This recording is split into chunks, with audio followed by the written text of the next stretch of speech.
बेटा before proceeding further थोड़ा fundamental level पे हम देखने की कोशिश करेंगे कि what are the basic differences between plants and fungi, and अगर इनमें सिमिलैरिटी है तो वो कौन सी सिमिलैरिटी है। बेसिक लेवल पे हम देखने की कोशिश करेंगे कि what are the differences and these resemblances or similarities between these fungi and plants. So can anybody of you tell me कि कौन कौन सी differences हैं between fungi and plants? You can write down in the chat box or comment box.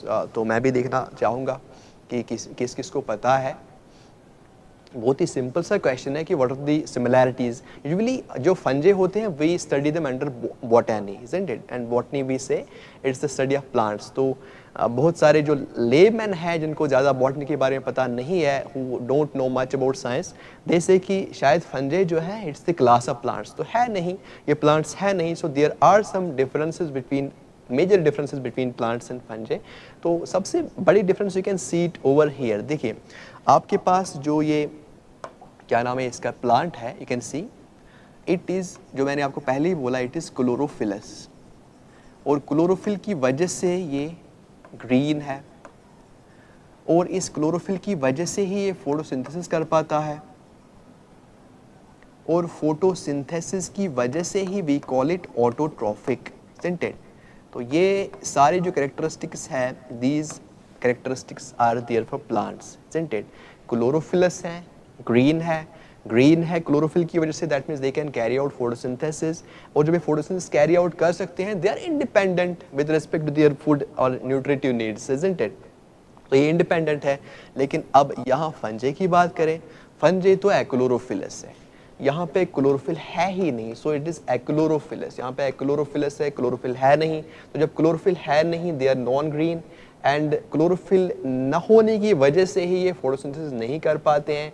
जब ये photosynthesis नहीं कर पाएंगे, that means they are dependent on other organisms for their nutritive needs, isn't it? जो इनका basic nutrition होता है, primary nutrition होता है, उसके लिए डिपेंडेंट होते हैं for on other organisms, that's why they are heterotrophic.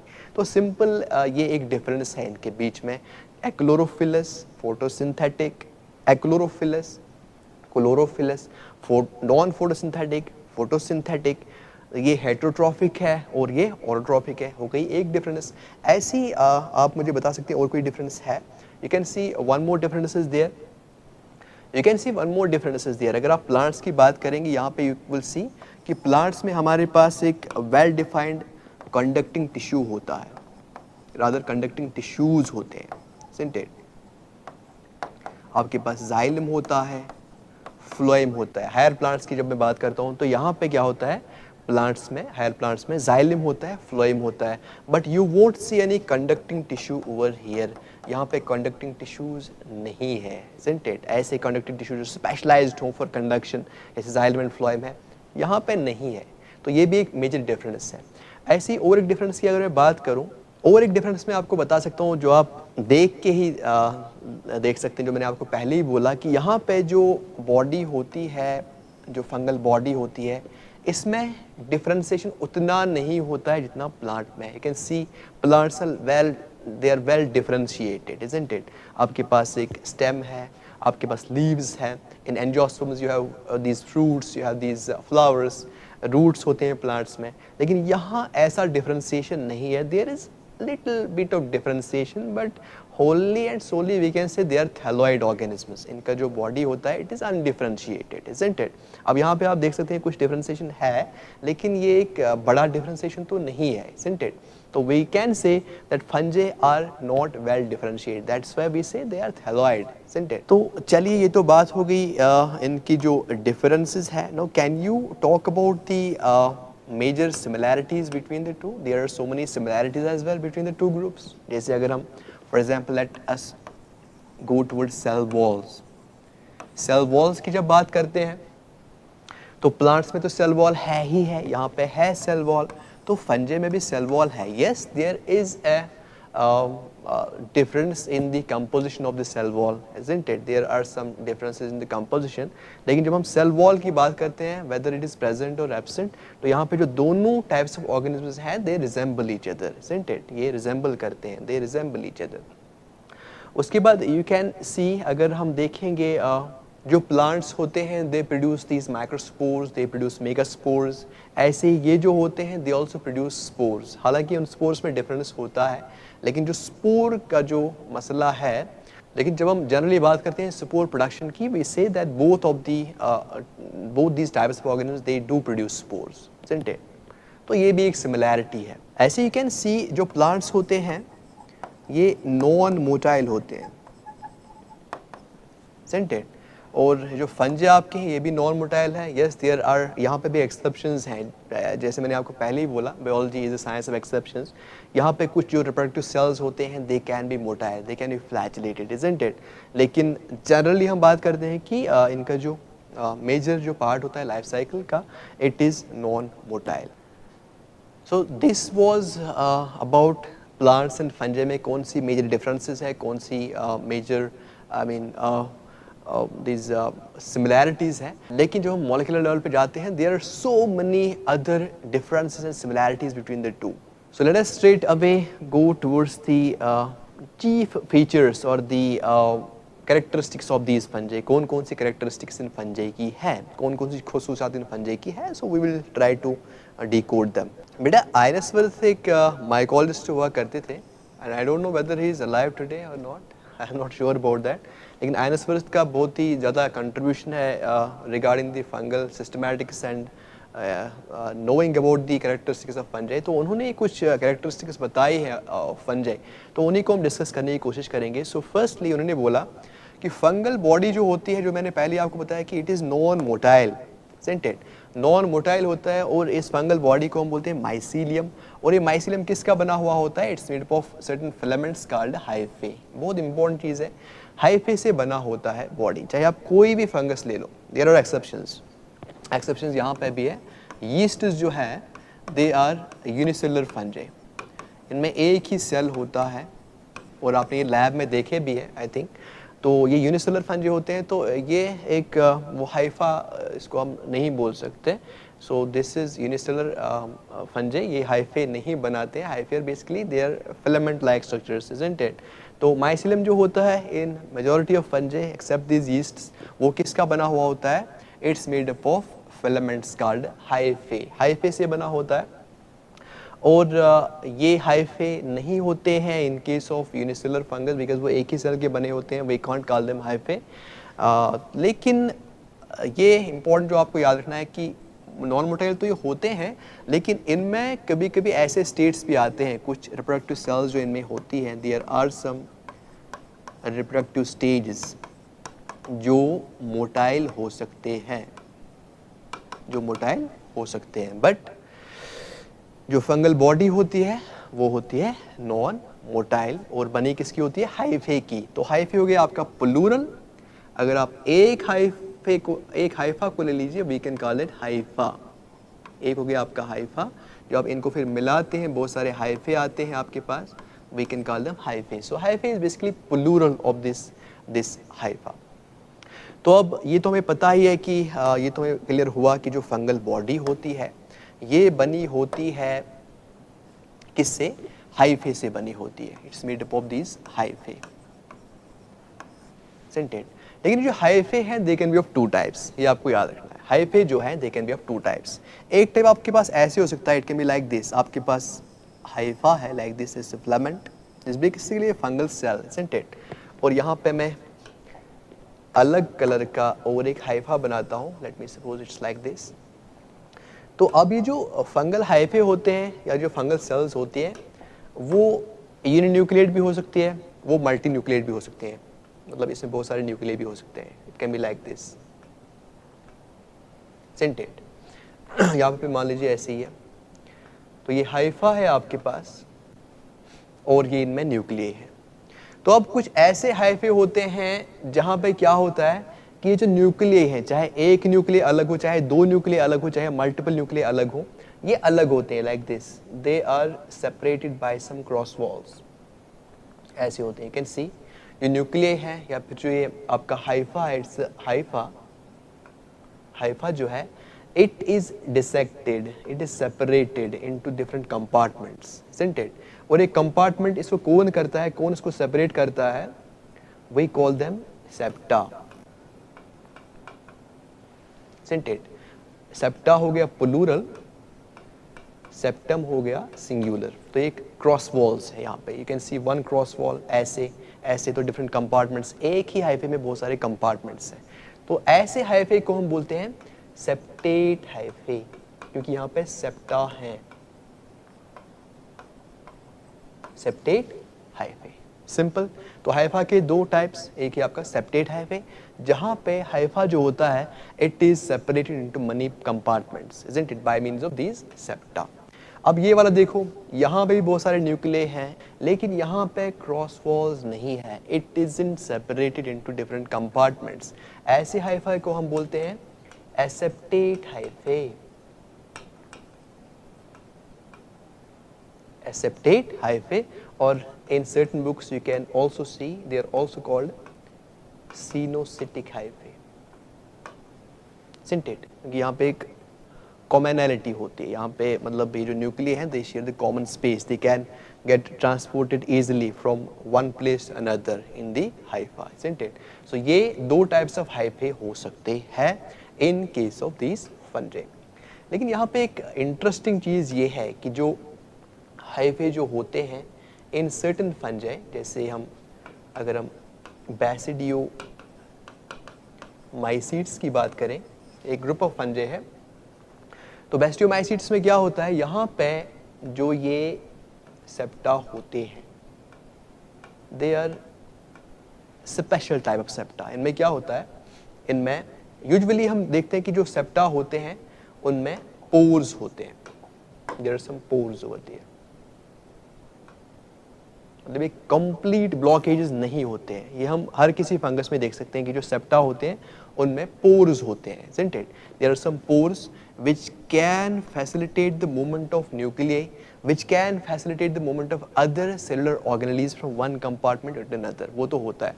लेकिन यहाँ पे भी पोर्स तो हैं, यहाँ बैसिडियोमाइसीड्स जो होते हैं, ग्रुप ऑफ फंजाई होते हैं, यहाँ पे भी पोर्स होते हैं। मैं आपको दिखाता हूँ, मान लीजिए ये आपका सेप्टम है, दिस इज सेप्टम, अब ये हो गया सेप्टेट हाइफा, सेंटेट। अब इस सेप्टम में क्या होगा, इस सेप्टम में एक पोर होगा लाइक दिस, ये पोर है। तो ये हम तकरीबन हर किसी फंगस में देखते हैं कि एक पोर होता है इन दिस सेप्टम, सेंटेट। लेकिन जो बैसिडियोमाइसीड्स होते हैं, इनमें जो फंजाई होते हैं, यहाँ पे क्या होता है, एक स्पेशलिटी होती है कि ये जो सेप्टल वॉल यहाँ पे होता है, एक थिकनिंग होती है यहाँ पे, ऐसे एक थिकनिंग होती है। ये जो पोर होता है it is surrounded by thickenings, ऐसे। तो ये एक बैरल शेप्ड सेप्टम बन जाता है।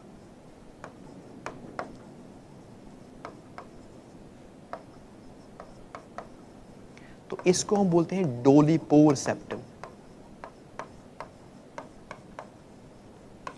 इसके बारे में और पढ़ेंगे जब हम इन ग्रुप ऑफ फंजाई के बारे में पढ़ेंगे, लेकिन यहाँ पे आप देखोगे कि these septa are a bit more specialized. इनमें एक बैरल शेप्ड सेप्टम होता है बिकॉज ऑफ दीज थिकनिंग्स, यहाँ पे कुछ थिकनिंग्स है, we call this dolipore septum. तो चलिए हम कैरेक्टरिस्टिक्स पे वापस जाते हैं। मैंने आपसे कहा था कि जो फंगल बॉडी है it is non motile, but there are some reproductive stages as well. It consist of mycelium and mycelium in turn consist of hyphae. Hyphae के मैंने आपको दो टाइप्स बोले, septate and aseptate. I think कि आपको वो समझ आया होगा ना। उसके बाद मैंने आपको बोला कि fungi do contain cell walls, but still यहाँ पे भी एक्सेप्शंस हैं। अब जो सेल वॉल का कंपोजिशन होता है will study that in a brief detail, वो हम आगे देखेंगे। लेकिन यहाँ पे आपको याद रखना है कि fungi do contain cell walls with some exceptions, okay.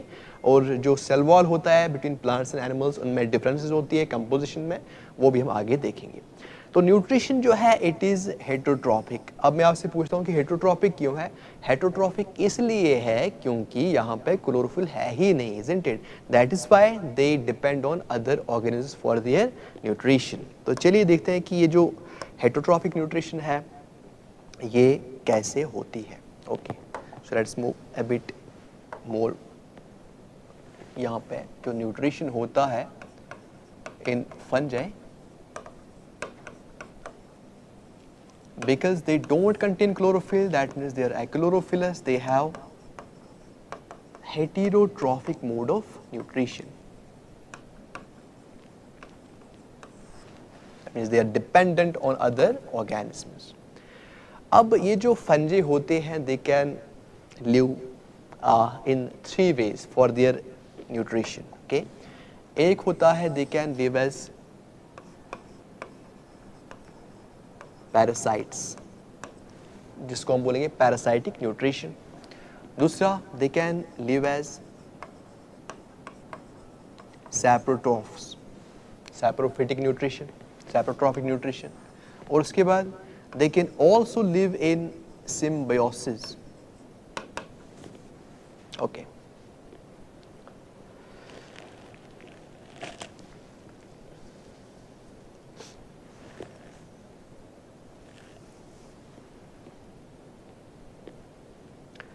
तो अब देखिए पैरासाइट्स का मतलब क्या है. जब हम पैरासाइटिज्म की बात करते हैं वी टॉक अबाउट 2 ऑर्गेनिजम्स, है ना, 2 काइंड्स ऑफ ऑर्गेनिजम्स. एक होता है वो, इसको हम बोलते हैं होस्ट सेंटेड, और दूसरा होता है वो जिसको हम बोलते हैं पैरासाइट. 2 टाइप्स ऑफ ऑर्गेनिजम्स हैं. एक जो होता है वो दूसरे से न्यूट्रिशन हासिल करता है and that is parasite. Now this parasite can live either on this host और इनसाइड द होस्ट. वो अलग बात है, तो वो हम यहाँ पे छेड़ेंगे नहीं, यू नो दैट. तो ये पैरासाइट है. तो होस्ट को नुकसान होता है क्योंकि ये न्यूट्रिशन अपनी डिराइव करता है कहीं से भी, खा जाता है वो पैरासाइट, इजंट इट. तो अब यहाँ जो फंजे हैं, जो फंजे होते हैं, some of them are obligate parasites. Obligate का मतलब ये है, मैंने आपको वायरस जब हम पढ़ रहे थे तब मैंने आपको बताया था कि ऑब्लिगेट पैरासाइट वो पैरासाइट होता है जो अपना लाइफ साइकिल कंप्लीट ही नहीं कर पाएगा without A host, without a living host. ऐसे कुछ फंजे ऐसे होते हैं जो ऑब्लिगेट पैरासाइट्स हैं, मतलब जिनको होस्ट चाहिए ही चाहिए in order to complete their life cycle. जैसे आपके पास एक एग्जांपल है पक्सीनिया. पक्सीनिया जो है ये एक ऑब्लिगेट पैरासाइट है. That means it is obligately parasite. इसको एक होस्ट चाहिए ही चाहिए. ये एक होस्ट के बगैर जिंदा नहीं रह सकता. It can't complete its life cycle without a living host. लेकिन ऐसे भी कुछ फंजे होते हैं, we have such kinds of fungi as well, जो पैरासाइट्स तो होते हैं विच आर पैरासाइट्स, लेकिन अगर इनको एक होस्ट न मिले, if they don't find any suitable host, तो ये सैप्रोट्रॉफिक न्यूट्रिशन भी दिखा सकते हैं. They can live as saprotrophs. ऐसे फंजे को हम बोलते हैं फैकल्टेटिव सैप्रोट्रॉप्स. और उसमें आप एग्जाम्पल याद रखेंगे यूस्लैगो सेंटेड. तो जो फंजे होते हैं, some of them can be parasitic fungi. That means they have to find a host in order to get the nutrition, in order to complete their life cycle, isn't it? अब कुछ ऐसे फंजे हैं and majority of the fungi are of this kind, they are saprotrophs. Saprotrophs का मतलब क्या है? Saprotrophs का मतलब क्या है कि ये decayed organic matter से अपना nutrition हासिल करते हैं, isn't it? Saprotrophic nutrition. तो इसमें भी कुछ examples हैं, जैसे आपके पास म्यूकर है. Mucor is it's an obligate saprotroph. That means it can't live as a parasite. It lives as a saprotroph obligately. ऐसी और एक fungus you can remember its name. It's called Pythium. तो Pythium क्या है? We call it facultative parasite. मतलब इसका ये मतलब है कि ये तो Pythium जो है it can live as a saprotroph. And अगर इसको कोई होस्ट मिलता है it can live as a parasite. तो इसके लिए कोई मसला नहीं है. सो ये ज़्यादा अडेप्टेड है than this mucor, isn't it? Because mucor is obligate saprotroph, isn't it? It can't live as a parasite. अब ऐसे कुछ ऑर्गेनिजम्स होते हैं फंजे में, कुछ ऐसे भी डिफरेंट ग्रुप्स ऑफ फंजे हैं which can live in symbiosis. That means वो other organisms के साथ रहते हैं. They can live with other organisms in symbiosis. एक mutualistic association में वो रहते हैं. जैसे let me suppose आपके पास एक association है, I call that mycorrhiza. तो mycorrhiza में क्या होता है, कुछ plants होते हैं, we'll discuss them. उनके जो roots होते हैं कुछ plants के, उनके रूट्स होते हैं, उन रूट्स के साथ कुछ फंजे एसोसिएशंस बनाते हैं। ये आपका प्लांट का रूट है, उसके साथ मिल गया एक फंगस, है ना, तो ये एक एसोसिएशन बन गई between fungi and plant roots, इसी को हम बोलते हैं mycorrhiza. We have to study that in detail. तो ये एक सिम्बियोटिक एसोसिएशन है, means they are mutualistically associated with each other, isn't it. ऐसे आपके पास और एक एग्जांपल मैं आपको दे सकता हूँ सिम्बियोसिस की, लाइकेंस। लाइकेंस जो है, लाइकेंस में क्या होता है कि यहाँ पे मसला ये है कि यहाँ पे जो फंजे होते हैं, कुछ फंजे होते हैं वो एसोसिएट हो जाते हैं with certain algae.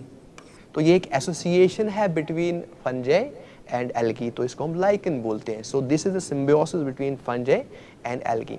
So this is how these फंजे derive their nutrition and this is there lifestyle, how do they live. तो इतना समझ आया? Okay, so let's move forward. Characteristics हम पढ़ रहे हैं, तो पहले मैंने आपको ये बोला, समझ आया होगा आई थिंक। सेल वॉल का मैंने बोला, we have to study that in detail as well. Nutrition का मैंने बोला, it is heterotrophic and why it is heterotrophic, you know that, okay. तो अब यहाँ पे जो फंजे होते हैं, जो ये मैंने बहुत बार आपको बोला है, they are non-motile but there are some cells, there are some reproductive cells which are flagellated, मतलब उनमें flagella होते हैं कुछ cells में, जो reproductive cells होती हैं। That means they are motile, कुछ cells जो होती हैं वो motile होती हैं। तो बैक्टीरिया जब हम पढ़ रहे थे तो वहाँ पे मैंने आपको बोला था कि बैक्टीरिया के भी फ्लैजिला होते हैं, सिंटेट, वहाँ पे भी फ्लैजिला होते हैं।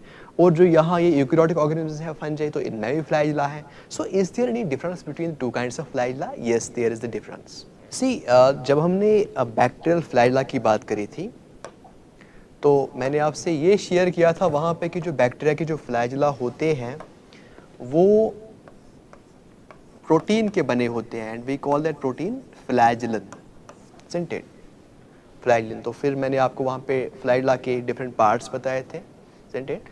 लेकिन जो यूकैरियोटिक फ्लैजिला होते हैं या फिर जो फंगस में जो फ्लैजिला होते हैं, they are not made up of this flagellin. वो किसके बने होते हैं? They are made up of these microtubules, isn't it. तो यहाँ पे एक 9+2 अरेंजमेंट आपने देखा होगा कि अरेंजमेंट होता है माइक्रोट्यूब्यूल्स का। तो यहाँ पे फ्लैजिलन प्रोटीन से नहीं बने हैं, they are made up of microtubules, isn't it, जो फ्लैजिला है इन केस ऑफ फंजे। और जो फंजे में हम जो फ्लैजिला देखते हैं, they are of two types. जो फ्लैजिला होते हैं इन फंजे, मैं टेल यू, तो अब ये तो आपको पता ही है कि ये फ्लैजिला जो है ये सारी फंगल सेल्स में नहीं है। ये कहाँ पे है? ये कुछ रिप्रोडक्टिव सेल्स में हैं, जो फंजे की कुछ रिप्रोडक्टिव सेल्स हैं, not all of them. In some reproductive cells you can find flagella. और जो फ्लैजिला है they can be of two types, दो टाइप्स इसके हो सकते हैं। One we call as whiplash flagella,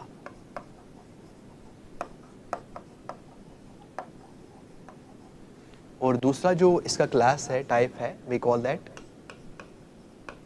tinsel flagella।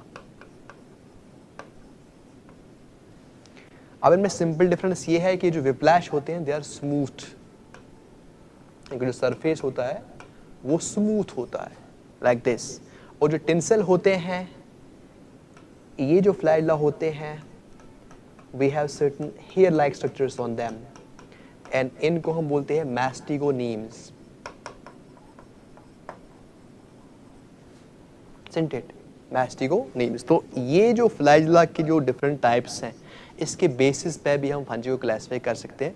When we talk about classification तब हम इसको थोड़ा सा डीपली देखेंगे। लेकिन यहाँ पे आप देखेंगे कि विप्लैश फ्लैजिला वो फ्लैजिला होते हैं जो स्मूथ होते हैं, और जो टिंसल होते हैं उन पे मैस्टिगोनीम्स होते हैं, कुछ हेयर लाइक स्ट्रक्चर्स। जो विप्लैश है we also call them acronematic flagella, और ये जो टिंसल है we also call them pantonematic flagella. So I hope कि आपको समझ आया होगा कि what is the basic difference between the flagella present in bacteria or prokaryotes and those present in the eukaryotes, and what are the different classes of these flagella. So how do we use them in delimiting different classes of fungi? कैसे classify करते हैं fungi को into different groups on the basis of their flagellation? We'll see that later.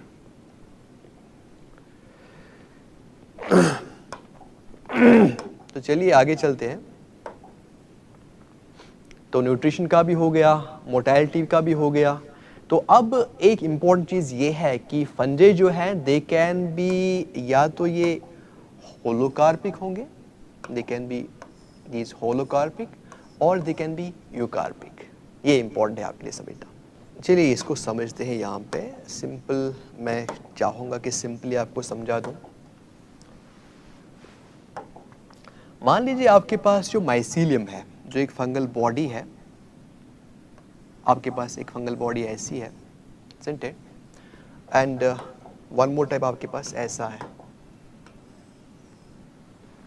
मान लीजिए दोनों fungus है, ये भी फंगस है, ये भी फंगस है। अब यहाँ पे आप देखो कि ये जो ये वाला पार्ट है, ऊपर वाला part, this part, let me suppose this has a reproductive function.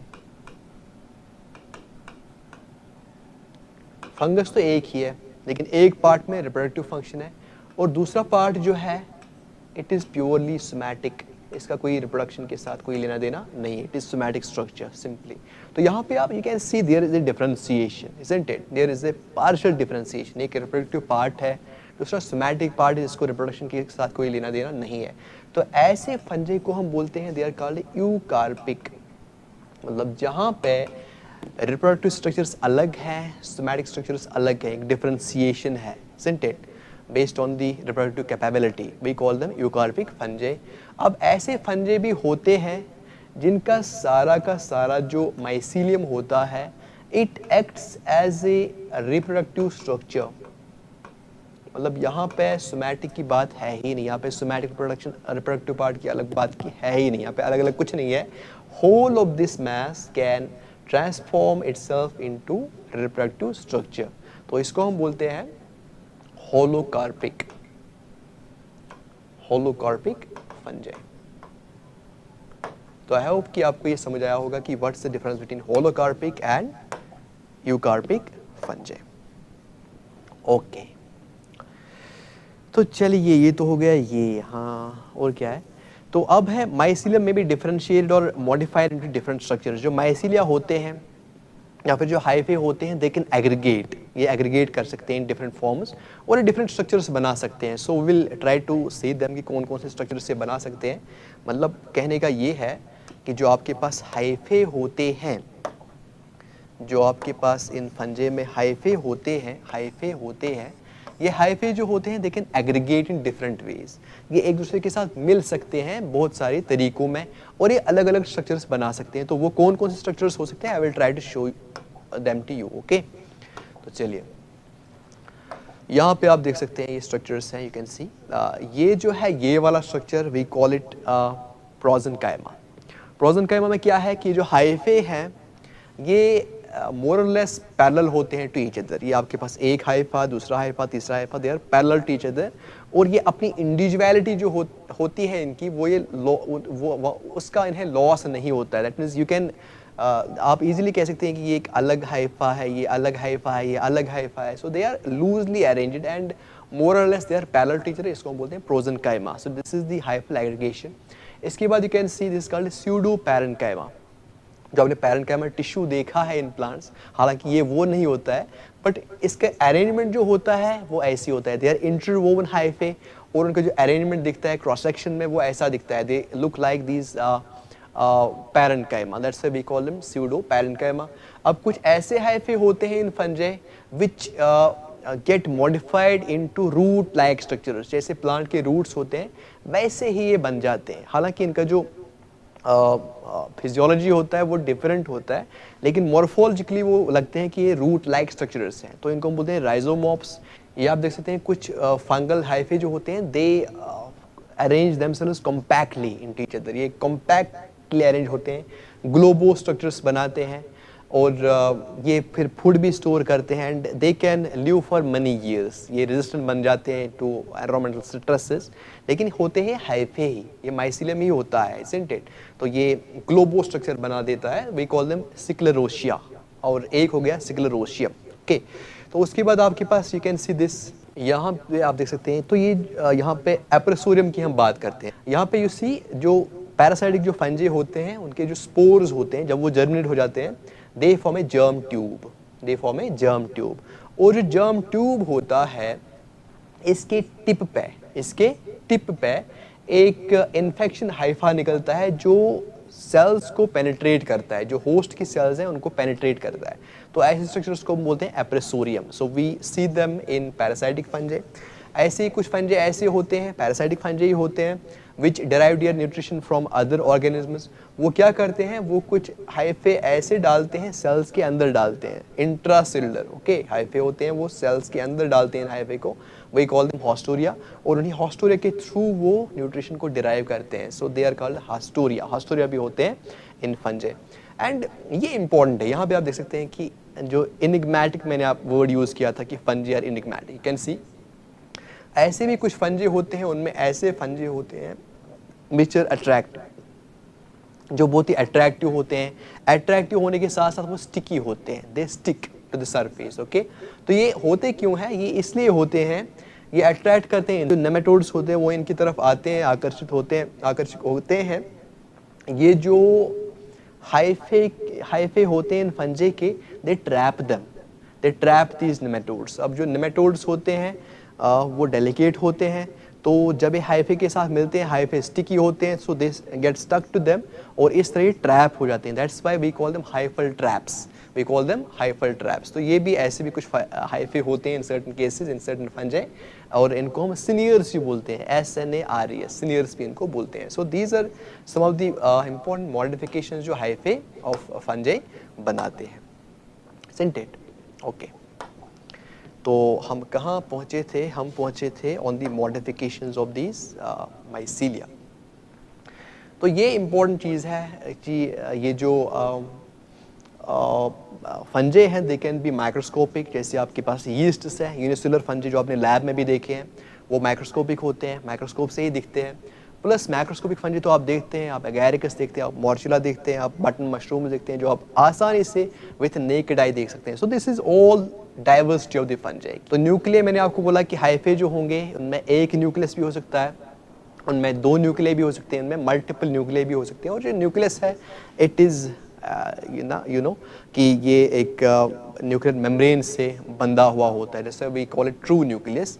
और रिप्रोडक्शन जो हम पढ़ेंगे आगे, it can be sexual, it can be asexual, vegetative भी हो सकती है, सेंटेड। और डिस्ट्रीब्यूशन के बारे में मैंने आपको बोला था कि यहाँ पे कॉस्मोपॉलिटन डिस्ट्रीब्यूशन होता है। फंजे यू कैन फाइंड एनीवेयर, जो भी आप कंसीव करो माइंड में, किसी भी एनवायरनमेंट के बारे में आप सोचो, उसमें ये रह सकते हैं। तो एक पॉइंट जो मुझे भी याद आ रहा है, मैंने आपको बोला था कि यूनिसेलुलर जो फंजे होते हैं, यीस्ट्स होते हैं, एंड कुछ ऐसे फंजे होते हैं which are these multicellular, which are made of these multiple hyphae, we call them multicellular fungi, isn't it? Hyphae.